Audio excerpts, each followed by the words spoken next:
جو بے نمازی کو سزا ملے گی نا، اس سے جاندار بھی اور دوسری مخلوق بھی پناہ مانگ رہی ہے۔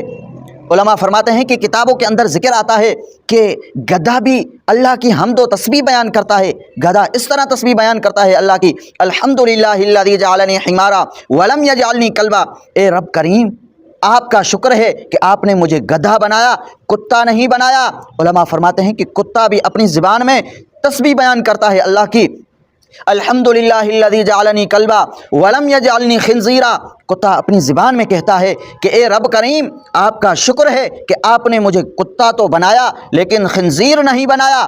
علماء حضرات فرماتے ہیں کتابوں کے اندر آتا ہے کہ خنزیر بھی اپنی زبان میں تسبیح بیان کرتا ہے، الحمدللہ الذی جعلنی خنزیرا ولم یجعلنی تارک الصلاۃ۔ خنزیر اپنی زبان میں کہتا ہے کہ اے ربا تیرے در پر شکر ہے کہ آپ نے مجھے خنزیر تو بنایا لیکن تارک الصلاۃ، لیکن آپ نے مجھے بے نمازی نہیں بنایا۔ دیکھو بے نمازی کو اے اللہ جو آپ بے نمازی کو سزا دو گے وہ اتنی تو خطرناک قسم کی سزا ہوگی کہ میں خنزیر بھی پناہ چاہتا ہوں۔